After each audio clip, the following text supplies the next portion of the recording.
Okay, so are you ready to dive deep into the world of thick and shiny hair? Always ready for that. Well, for this deep dive, we're taking a closer look at a video that's all about boosting hair health through what you eat. Yeah, through diet, right? It goes way beyond, just the usual advice about shampoos and conditioners. It really does. It's fascinating how it connects things you wouldn't think about. Like how the bacteria in your gut can actually affect how shiny your hair is. That's what I thought was so interesting, too. Yeah. It starts off talking about biotin, which we always hear is good for hair. Yeah. But this video explains why. Right. It gets into the science. Yeah, it turns out our gut bacteria are actually responsible for producing biotin. It's amazing. They're like little biotin factories in there. Little factories working away. And that brings up an interesting point. Yeah. If you're taking antibiotics, Uh-huh. which can really mess with your gut bacteria, Yeah, it could actually be a reason why your hair is thinner or looks dull. that's not something I'd ever considered. It's a bit of a hidden connection, right? Yeah, for sure. So does that mean just taking a biotin supplement isn't really the full solution? Exactly. The video really highlights foods like liver Okay. and egg yolks as being like real biotin powerhouses. Okay. Yeah. Interesting. But there's another interesting twist. Yeah. Even if you're eating all the right things like drinking alcohol, Oh, eating raw eggs, or even having a magnesium deficiency really? can actually block your body from absorbing biotin properly. Wow, magnesium. I never would have connected that to hair health. Right, magnesium, it's essential. Yeah. And it goes even further. Okay. They highlight the importance of zinc and copper. Oh, interesting. Yeah, those minerals are actually essential for biotin to do its job. So it's not just about getting enough biotin. No. It's about making sure your body can actually use it. Exactly. It's like having all the ingredients but not knowing how to put them together. It's like having the recipe but not Yeah. knowing how to cook it. It makes you wonder, what other deficiencies are we walking around with? Oh, I'm sure there are a ton. Yeah, without even realizing. Yeah, and it's impacting our health in all sorts of ways. Totally. The video then moves on to another key nutrient for hair. Yeah. Vitamin A, specifically retinol. Retinol. Yeah, retinol. I usually associate that with skincare. Right. But the video explains how it's really important for healthy hair shine. It is. It all comes down to sebum. Oh, yeah. See? You know that oily substance our scalp produces? Uh-huh. Retinol actually helps to regulate sebum production, Interesting. so it prevents that greasy look while still giving hair its natural shine. So where do we find this magical retinol? Well, liver and egg yolks make another appearance. Okay. They're rich in retinol. Interesting. You've also got shellfish and cod liver oil. Okay, cod liver oil again. Yeah, you're starting to see a pattern here. Yeah, an emphasis on some of those nutrient-dense animal products. Absolutely. The video also talks about fats, specifically omega-3s. We know they're good for our brains, but apparently they're essential for hair too. They are. The video really stresses the importance of reducing omega-6 fats. Okay. Those are the ones found in processed foods and vegetable oils. Okay. And upping your intake of omega-3s. Okay, I know where you're going with this. And some of the top sources are, you guessed it. Fish oil and cod liver oil. Exactly. You're getting it. I'm starting to see a theme here for sure. There's definitely a theme, but hold on. This next part is where things get really interesting. Okay, I'm ready. Okay, so the video introduces this tiny little microbe called L. reuteri. L. reuteri. Yeah, and get this, 96% of us are missing it. 96%. Wow, I've never even heard of that. What does it do? Well, this little microbe actually increases sebum production, Okay. which, as we know, leads to shinier hair Oh, right. and potentially even faster hair growth. Oh, wow. It just goes to show how much we still don't know about all the stuff going on inside our bodies. Yeah, the whole ecosystem, right? It's a whole world in there. It really is. Yeah. It makes you wonder what other amazing microbes are out there. Right, just waiting to be discovered. Totally. Speaking of surprising discoveries, the video then goes on to discuss the role of copper in hair health. Copper. And it's not just a minor role, it's a major player. It's essential. Copper is involved in an enzyme that helps to regulate iron levels in our tissues. Okay, iron. Yeah, iron's important for hair growth. Mm-hmm. But here's the key. Too much iron can actually be a bad thing. Oh, interesting. And that's where copper comes in. So copper is like the iron police, You gotta... making sure things don't get out of control. Yeah, keeping everything in balance. But why is excess iron bad for hair? Well, when iron builds up in the hair follicles, it can cause something called oxidative stress, Oxidative stress. which basically damages the cells and can actually stop hair from growing. Oh, wow. I never knew that. Yeah, it can also block the absorption of other important minerals we need. So too much of a good thing can actually be a bad thing. Exactly. It's all about balance. Yeah, so how do we end up with too much iron in the first place? That's where things get even more fascinating. Okay, let's hear it. The video points to NPK fertilizers, Okay. which are widely used in conventional agriculture. Okay. And it suggests that these fertilizers are actually stripping the soil of essential minerals like copper. Hold on. So are you saying our agricultural practices Yeah.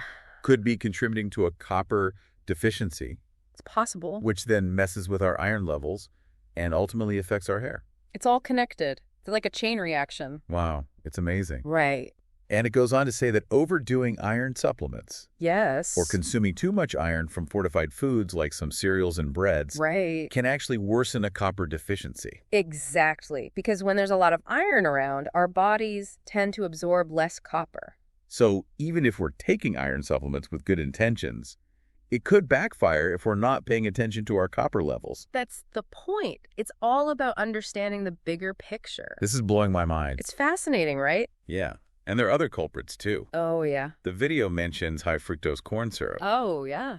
which is in so many processed It foods, was everywhere. can also interfere with copper absorption. That's right. And even taking too much zinc can throw things off balance. Wow. So many things to think about. It really highlights how interconnected everything is. Yeah, From the soil to our plates to the health of our hair. it really does. I'm starting to see hair care in a whole new light. Me too. Yeah, It's not just about what we put on our hair, but about nourishing our bodies from the inside out. exactly. Mm. So what are some of the key foods this video recommends for supporting hair health?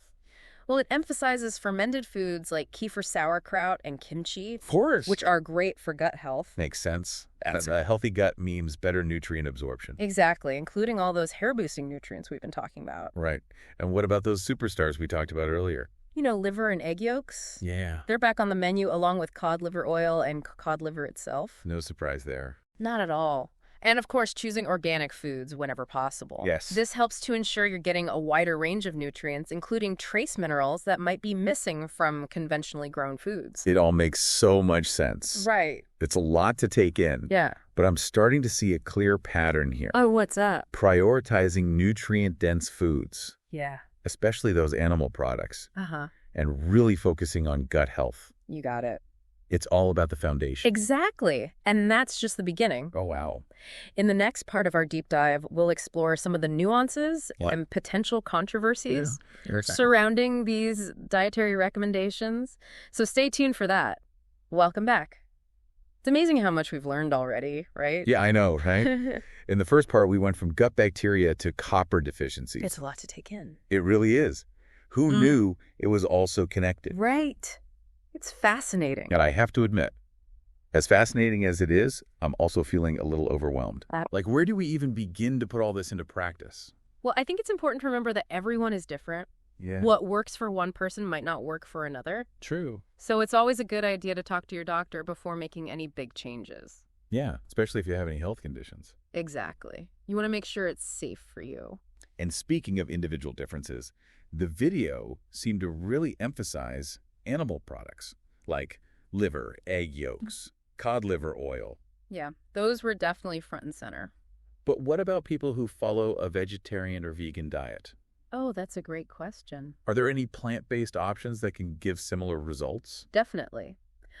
While those animal sources are really rich in certain nutrients, there are plant-based alternatives that can also support hair health. Okay, good to know. So, for example, things like lentils, beans, spinach, those are good sources of iron. Iron. And then nuts and seeds can provide zinc and omega-3s. So it might take a little more planning, Yeah, a little more thought. but it's definitely possible. Absolutely. And this is where working with a registered dietitian or nutritionist can be really helpful. Oh, good idea. They can help you create a personalized plan that takes your dietary preferences and any potential deficiencies into account. Great advice. Yeah. And what about people with specific health concerns? Yeah, that's important too. Should everyone just start loading up on liver and cod liver oil? Not necessarily. It's really crucial to consider your individual health history. Right. For example, someone with a liver condition Okay. might need to be careful about how much vitamin A they're taking in, Makes sense. while someone with kidney issues Yeah. might need to watch their protein intake from sources like liver. Okay. So it's all about tailoring the approach. It really is. You can't just take a one-size-fits-all approach to nutrition. And it's a good reminder that even the healthiest foods can be problematic if you're not considering the whole picture. Absolutely. I want to circle back to something we touched on earlier. Okay. The idea of reducing iron intake. I know the video mentioned concerns about excess iron from fortified wheat products. Yeah. But isn't iron deficiency a major problem? Especially for women. You're absolutely right. Iron deficiency is a serious concern. Yeah. And fortified foods have played a really important role in addressing that issue. So it's not about avoiding iron completely. It's not about that. It's about being mindful of where your iron is coming from Exactly. and making sure it's balanced with other nutrients like copper. Right. It's all about finding that sweet spot. It's about understanding how all these different nutrients interact with each other. Exactly. And again, this is another reason why talking to your healthcare providers is so important. Absolutely. They can help you figure out what your individual needs are Right. and create a plan that's both safe and effective. It's a personalization, taking that holistic approach. Absolutely. Now, there's one more thing I want to dig into. Okay. The link between hair health and the health of our soil. Oh, this is fascinating. I know, right? It's not something we typically think about when it comes to hair care. Not at all. Okay. But it makes perfect sense when you zoom out and look at the bigger picture. Yeah, you're right. So the video claims that those NPK fertilizers Yeah. are actually depleting the soil of essential minerals like copper. It makes sense, right? If the plants are absorbing nutrients from depleted soil, Yeah, they're not going to have as many of those essential minerals. right. And then the animals that eat those plants won't be getting those minerals either. Exactly. And then we eat those animals. So it all comes back to us. It's a domino effect. It really is. And the video suggests that this is one of the reasons why choosing organic foods is so beneficial. Makes sense. Because organic farming practices tend to prioritize soil health. Right. They use things like composting and cover cropping to replenish those nutrients naturally. So by choosing organic, we're not just supporting our own health, we're also supporting the health of the planet. Exactly. It's a win-win situation. It really is. Yeah. This deep dive has opened my eyes to all the different things that can influence hair health. It's amazing, isn't it? It's not just about what products you use. Yeah. It's about the food we eat, the environment we live in. It's about everything. It really is. And we've only just scratched the surface.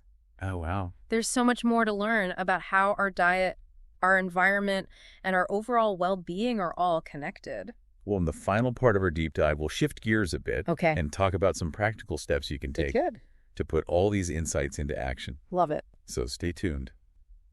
All right, so we're back, and we've covered a ton of info in this deep dive. They really have. From the surprising role of gut bacteria Yeah. to the connection between our hair and the health of our soil. It's amazing. It really is. But now let's get down to the practical stuff. The nitty-gritty.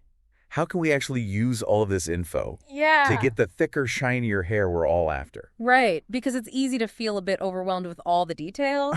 But I think the key is to just start small Okay. and focus on making, sustainable changes. Sustainable Is changes. your lifestyle. Okay, so where's a good place to start? Well, we've talked a lot about nutrient-dense foods, Yeah. especially, those superstars like liver Yes. and egg yolks. Yeah. Maybe start by thinking about how you can incorporate more of those into your diet.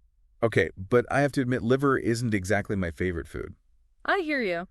Any tips for making it a little more palatable? Oh, absolutely. Okay. One trick I like is to blend it into ground meat, Okay. like for burgers or meatloaf. Okay. You can also try making a pâté, A pâté. which is basically a spread Okay. made with liver, herbs, and spices. Okay. And it's delicious on crackers or toast. Okay, that sounds pretty good. And for egg yolks, Yeah. try soft boiling them or Yeah. poaching them. Yeah. They're so much tastier than scrambled eggs. Okay. So many good ideas. Right. Now, fermented foods. We know they're super beneficial for gut health. They are. And as we've learned, gut health really affects everything else. Absolutely. How can we easily add those into our routine? Oh, there are tons of ways. Okay. Sauerkraut and kimchi are amazing on sandwiches Okay. or in salads. Yeah. They add a tangy flavor and a nice crunch. Yeah, for sure. And kefir is a fantastic alternative to yogurt. Yep. You can drink it plain, add it to smoothies, Yeah. even use it in baking. No. So many options. You really are. And of course, we talked about choosing organic foods Yes. whenever possible. As much as you can. Maybe hitting up the local farmer's market is a good way to do that. Absolutely. Yeah. Supporting local farmers is great. For sure. You know, you get fresh, high-quality produce. Absolutely. And you're promoting sustainable agriculture. And it's fun. And it's fun. You can chat with the farmers. Exactly. Learn about where your food comes from. Yeah, it's a good way to reconnect with the source of our nourishment. Okay, so what about those all-important fatty acids? Right. Are there any good sources besides fish oil Yeah. and cod liver oil? I know not everyone loves those. Yeah, I'm not the biggest fan of the taste. Yeah, you're not alone. Okay. But there are other delicious ways to get your omega-3s. Okay, let's hear them. Try incorporating fatty fish like salmon, Okay. mackerel, or sardines into your meals, Okay. maybe a couple of times a week. Right. They're so flavorful and packed with nutrients. And for those who don't eat fish, there's flax seeds, chia seeds, walnuts. Oh, those are great options. You Right. can sprinkle them on salads, add them to smoothies, bake with them. So versatile. They are. Now, we've also talked about being mindful of what we might want to reduce, Right. like being aware of potential sources of excess iron. Yeah, like those fortified wheat products. Right. It's something to consider. And of course, limiting processed foods, Absolutely. sugary drinks, and unhealthy fats. All that stuff. Always a good idea. It can really wreak havoc on our health. It really can. And our hair. And that shows up in our hair, too. Exactly. So true. Yeah. It's all about taking that holistic approach, It is. right? Remembering that our hair is really a reflection of what's going on inside. It really is. This deep dive has been such an eye-opener. Me too. It's amazing how something as simple as hair health Yeah. is actually connected to so many other things. But it's a beautiful web of connections. It really is. And the more we learn, the more we realize we don't know. Oh, yeah. There's always more to discover. Always. But that's what makes it so exciting. I know, right? So to wrap things up, Yeah. if you're looking for thicker, shinier hair, Mm-hmm. remember, it's not just about topical treatments No. or fancy products. It's about nourishing your body Yes. from the inside out. It's about paying attention to your gut health, Yes. prioritizing nutrient-dense foods, Absolutely. and considering the impact of your food choices Yeah. on the environment. That's right. So important. It is. And most importantly, Hmm. listen to your body. Yes. Consult with your healthcare providers Right. and find what works best for you. Exactly. Because everyone's journey to healthy hair is different. It really is. Couldn't have said it better myself. Thanks for joining us on this deep dive. Yeah, thanks for listening, everyone, We'll catch you next time. for another adventure. Into the world of knowledge.